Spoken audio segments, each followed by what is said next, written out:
In the spring of 1288, on the muddy waters of the Bạch Đằng River, Mongol fleets sailed proudly south. They came as conquerors, but they left as wreckage. Hundreds of ships splintered on hidden stakes. Tens of thousands of soldiers drowned or were cut down in the floodplain. It was not just a battle. It was the final stand of a small kingdom against the might of one of the world's greatest empires. This is the story of how Đại Việt, now known as Vietnam, crushed the Mongol war machine, not once, not twice, but 3 times, and how, on the third and final invasion, they ended the Mongol threat forever. It's a story of tactics and brilliance, but above all, it is the story of one man, Trần Hưng Đạo, the general who outwitted the greatest conquerors of his age. Before we continue, if you enjoy historical videos like this, like and subscribe for more. But to understand how Vietnam crushed the world's most fearsome empire, we must begin with the first invasion, when a rising storm first struck Đại Việt.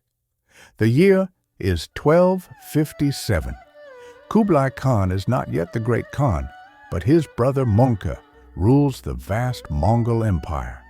Their forces have overrun Persia, Russia, Central Asia, and northern China. But to break the last resistance of the Southern Song, they need a southern front. And that means moving through the narrow, humid corridor of a kingdom called Đại Việt. When the Mongols demand passage, the Trần court refuses. Not only that, they imprison the Mongol envoys. To the Mongols, this is not just defiance, it is an insult. And insults must be answered with blood. General Uriankadai, son of the legendary Subutai, leads a Mongol army through Yuan into Vietnam. He's a veteran of mountain warfare. With him are hardened cavalry, tribal auxiliaries, and Mongol commanders who've crushed kingdoms from Hungary to Korea. Facing them is the Trần dynasty of Đại Việt under King Trần Thái Tông. The Vietnamese fielded war elephants, huge beasts meant to break Mongol lines. But the Mongols, seasoned archers, fire volleys into the elephants' feet. The beasts panic. They turn and trample their own soldiers. Thang Long, the capital, falls. But the city is empty. The Vietnamese have evacuated and scorched the earth. The Mongols find no food, no treasure, only death by disease and relentless guerrilla ambush.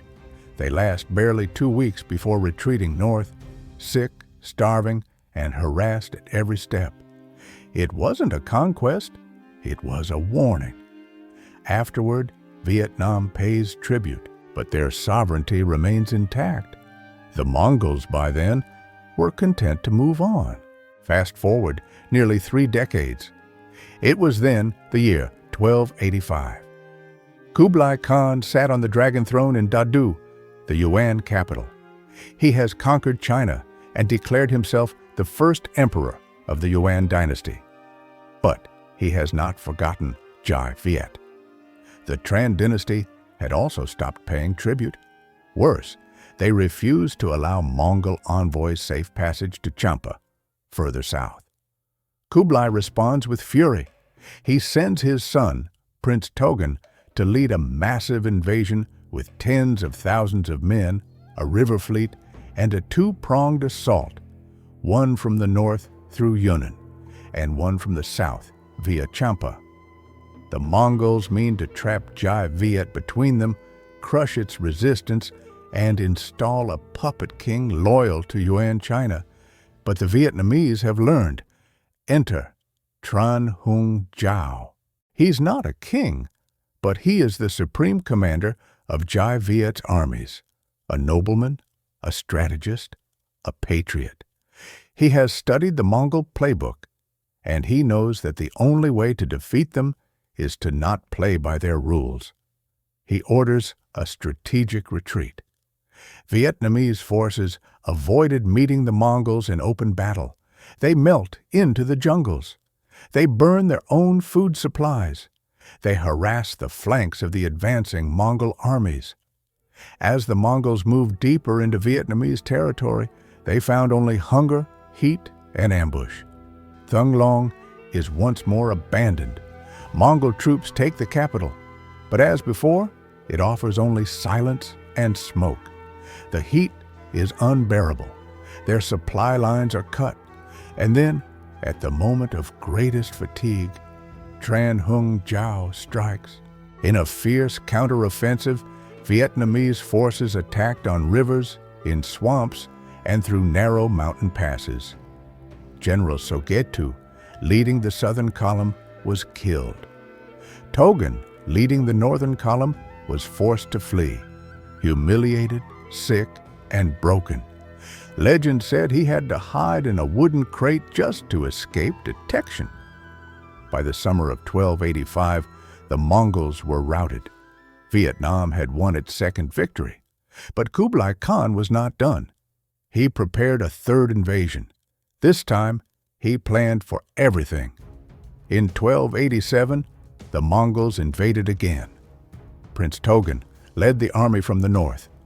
General Omar commanded a massive naval fleet, hundreds of warships carrying tens of thousands of men. This time, Kublai did not want occupation. He wanted annihilation. He sent with the Mongol forces Tran Ich Tak, a defected Vietnamese prince, to be crowned as a puppet ruler after victory. But once again, the Vietnamese did not fight immediately. They retreated. They burned their crops. They lured the Mongols deeper into the trap. And this time, the trap was literal. Because for months before the invasion, Trần Hưng Đạo had been preparing the Bạch Đằng River. He remembered a battle from history. In the year 938, Vietnamese General Ngo Nguyen used the same river to defeat a Chinese fleet. He planted sharpened wooden stakes beneath the water, timed with the tides. He won a victory that defined a kingdom. Trần Hưng Đạo revived that strategy. Hundreds of iron-tipped stakes were driven into the riverbed. At high tide, they were invisible. At low tide, they became a forest of spears, a death trap for any ship foolish enough to pass.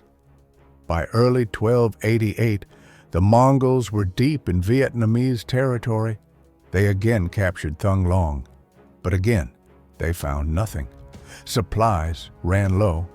Their southern supply fleet was destroyed, and so Togan ordered a retreat. General Omar was tasked with leading the retreat. His fleet, hundreds of ships carrying thousands of men, sailed into the Bạch Đằng River, unaware they were sailing into a trap. It was the morning of April 9th, 1288. Vietnamese scouts baited the Mongols, launching small attacks and retreating upstream. Confident, General Omar gave chase. The Mongol ships pressed forward, past the hidden stakes. They thought the river was theirs. But the river did not belong to them. It belonged to the tide, and the tide was turning. Then the water began to fall. One by one, the Mongol ships slowed down. Then they ground to a halt. The sharp points of hundreds of stakes rose above the waterline, impaling hulls, trapping ships. Panic erupted. Some ships crashed into each other. Others tried to turn but were blocked. The Mongol fleet was caught, immobile, disorganized, and exposed. That was when Trần Hưng Đạo attacked.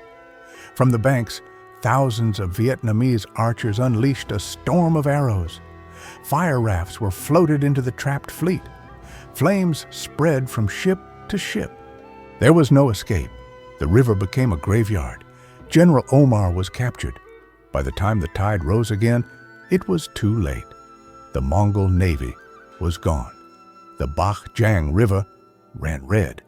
A second Mongol fleet, arriving days later to offer reinforcements, was also ambushed and destroyed. The land army under Prince Togan received word of the disaster. Morale collapsed. Surrounded, starving, and hunted, Togan ordered a desperate retreat back to China. He would never return. The Battle of Bạch Đằng was over, and with it, the dream of Mongol dominion died, not with a roar, but in a river choked with fire, stakes, and silence. News of the defeat reached Yuan China like a thunderclap. Kublai Khan, now in his 70s and nearing the end of his reign, was enraged. 3 invasions, 3 failures, each costlier than the last, tens of thousands of his finest soldiers dead, his fleet smashed, his generals captured or disgraced, and worst of all, his son Prince Togan defeated yet again, returning to Dadu in humiliation. For a ruler who once dreamed of conquering all of Asia, Đại Việt had become a wound to his pride that refused to heal. Kublai considered another invasion. He even began preparations for a 4th campaign. But his advisors cautioned him. His empire was stretched thin. The invasions of Japan had already failed in 1274 and again in 1281, costing him hundreds of ships and thousands of men. Burma and Java were proving stubborn. The coffers of the empire were not limitless, and unrest was growing within China itself. In the end, reality prevailed. Kublai Khan, for all his fury, let go of the dream. He died in 1294, and with him, the Mongol ambition to subdue Đại Việt died too. There would be no 4th invasion, no puppet king crowned in Thung Long, no Yuan garrison stationed on the Red River. Vietnam, against all odds, had held its ground. But peace in the Mongol world was never simple. As a face-saving gesture, the Tran dynasty resumed tribute missions to the Yuan court. Vietnamese envoys carried token gifts, ceremonial gold, ivory, and precious wood. On one occasion, they sent a golden statue in place of the emperor himself. It was a political fiction. The Yuan court called it submission. The Tran dynasty called it diplomacy. In reality, the Vietnamese remained independent. No Yuan governor ever set foot in Đại Việt. No Mongol tax was levied. The land was governed by its own kings, its own laws, its own people. That was the true victory. And yet, perhaps the greatest triumph of all was the legacy left behind. Trần Hưng Đạo became more than a general. He became a legend. His writings, especially the proclamation to the officers, became classics of Vietnamese literature, filled with patriotism, resolve, and moral clarity. In them, he spoke not just as a commander, but as a father to his soldiers, a guardian of his people, and a servant of his nation. He wrote, "We have watched with burning eyes as our ancestors' lands are threatened. If we do not act with all our strength, how shall we face their spirits?" He urged his officers to study history, train relentlessly, and never forget the pain that defeat would bring. For centuries after his death, Vietnamese rulers invoked his memory in times of peril. His name was spoken with reverence, and the battle he won at Bạch Đằng was remembered as one of the greatest military victories in the history of Southeast Asia. But it was more than a Vietnamese story. It was a story that resonated with all peoples who had faced overwhelming odds. It was the story of how knowledge of terrain, unity of purpose, and clarity of vision could overcome the strongest empire. It was a reminder that the largest army was not always the one that won. That power meant nothing without wisdom, and that even the greatest empires, when faced with a people who knew their land, their history, and their worth, could be humbled. The Mongol Empire went on for many more decades, but never again would it threaten Jai Viet. Because on one river, on one day, a general turned the tides of history. That river was Bach Jang. That general was Tran Hung Giao. And that battle was the battle that ended the Mongol invasions in Vietnam. If you enjoyed this historical video, like and subscribe for more content like this.